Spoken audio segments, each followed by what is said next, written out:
Mantras of our Divine Mother. Our Divine Mother says, never forget that you are not alone. The Divine is with you, helping and guiding you. He is the companion who never fails, the friend whose love comforts and strengthens. Have faith and He will do everything for you. With love and blessing, says our Divine Mother.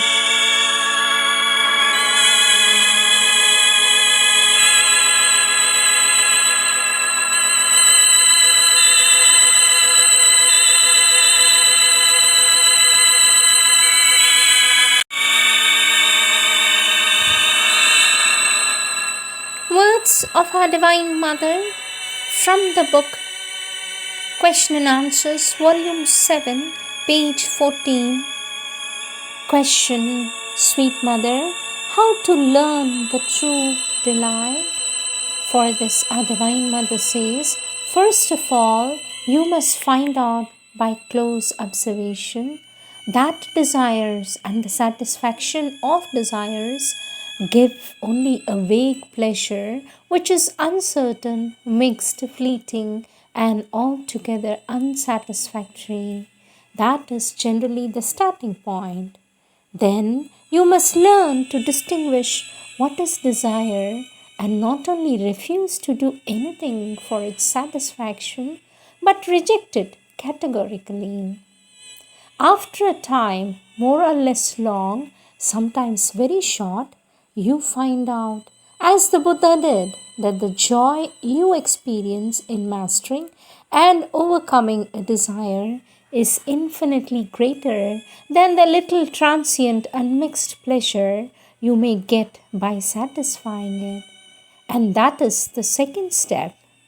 Our Divine Mother says, naturally, with such continuous discipline, desires will be kept at a distance and they will trouble you no more. You will be free then to enter a little more deeply into your being and open yourself in an aspiration towards the giver of delight, the divine element, the divine grace. If this movement is done in a sincere self-giving, that is to say, if you give yourself, if you offer yourself without expecting anything in return, you will feel then a kind of warmth that is sweet, intimate, radiating, that fills your heart and is forerunner of the true delight. Afterwards, the way is easy. Our Divine Mother says, I must add, however, if you follow the discipline with the aim of finding the delight, you will delay its coming. For you introduce into your effort an egoistic element. It is no more an offering, it is a demand.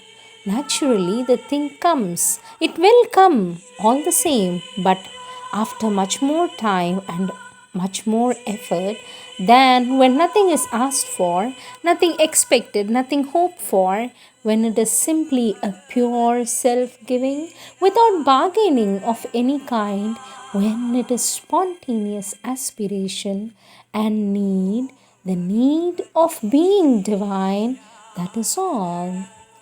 Question, Sweet Mother, but when Sri Aurobindo speaks of an existence multiplying itself solely for the delight of the being, what delight is meant? For this, our Divine Mother says the very thing I am speaking of, the delight of existing, Ananda. There comes a time when one begins to be ready. One may feel everywhere in each thing, in each moment, in each vibration, not only in consciousnesses and beings, not only in trees and plants and all that lives, but in all things that are about you, in an object that you handle. Simply this delight of being just what you are, simple to be. You see, everything vibrates. You touch a thing and you feel this joy. But for that, It is well understood you must have followed the discipline of which I spoke just now, because as long as you have a desire, a preference, an attachment, affinities, and repulsions, as long as you still feel what is called pleasure, vital or physical pleasure, you cannot feel the divine light. You cannot. And yet, in some very subtler form, it is there everywhere, in everything. A moment comes when this perception becomes quite familiar to you. You move in the midst of things. It is all as if chant their delight. A Divine Mother says, naturally, I must recognize that it is a little more difficult to see this delight in man, because all his mental and vital formations come into the field of perception and disturb it. There is in him too much of an egoistic harshness that is mixed up in everything. In the animal, it is already more facile, but in plants and flowers, in the whole vegetable kingdom, it is so marvelous. Everything speaks and expresses its delight. Our Divine Mother says, when you perceive that you have touched the true delight, the divine Ananda, and this perception depends upon nothing, neither on external circumstances nor any more or less favorable conditions. It is a communion through things with the motive for existence of the universe, and that comes and fills all the cells of the body. It is not anything that thinks, you do not reason, you do not analyze, it is a state in which you live. And the body is so fresh, so spontaneous, there is no longer any turning on oneself, no sense of self observation, self analysis, or analysis of things. There is in it a hymn of vibrations, as it were, glad, very quiet, without violence, without passion. It is very subtle and very intense at the same time. The whole universe seems to be wonderful harmony. Even what is ugly, unpleasant for the ordinary human consciousness appears to be marvelous. Unfortunately, says our Divine Mother, unfortunately, this state of delight cannot be permanent, because the influx of the mental and vital formations that intervene from outside and disturb it. Then one is compelled to return to the normal perception, this perception of things so ignorant, so blind. But otherwise, as soon as the external agitation ceases, everything changes, everything.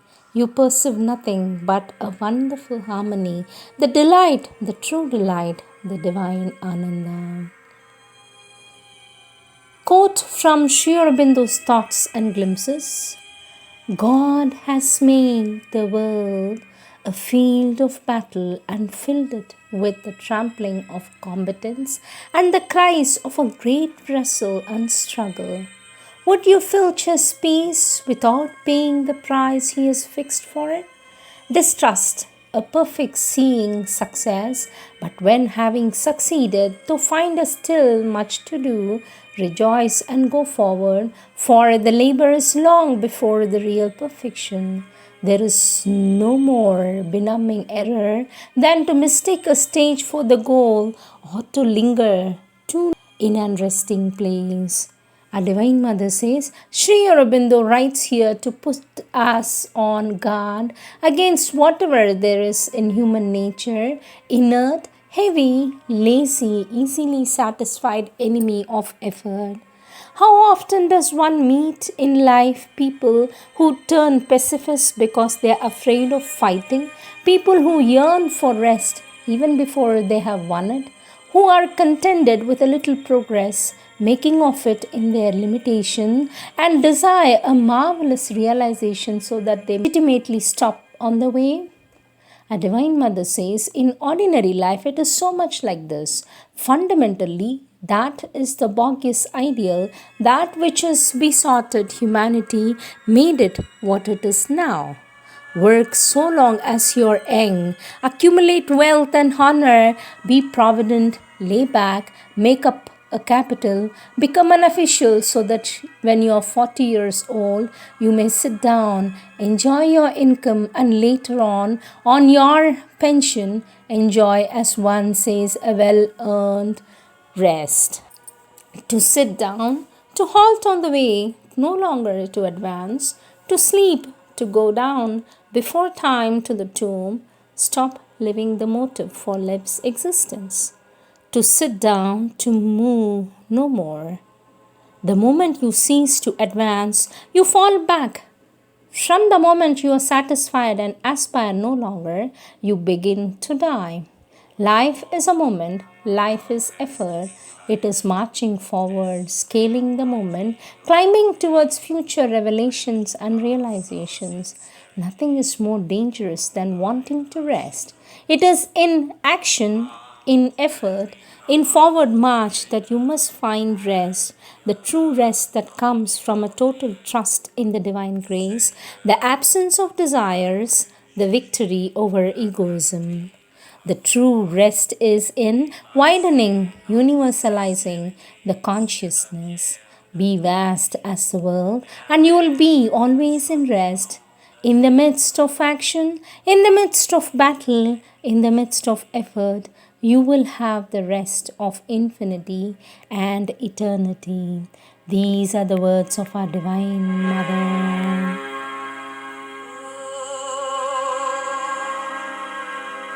असतो मा सद्गमय तमसो मा ज्योतिर्गमय मृत्योर्मामृतं गमय आविराविर्मयेधि रुद्रयते दक्षिणं मुखम्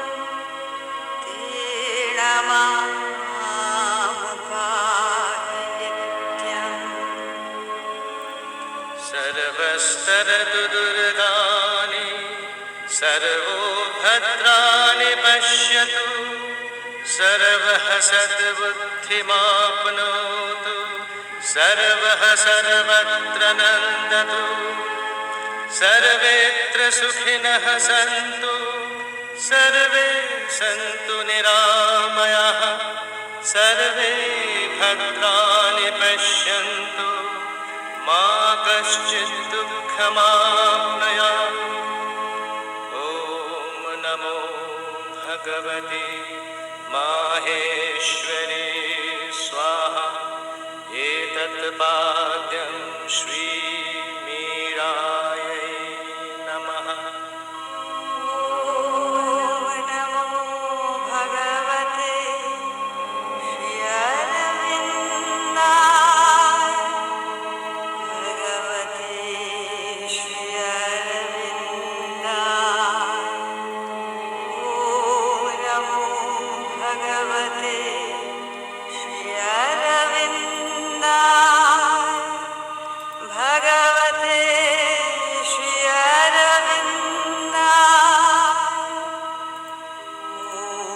Shri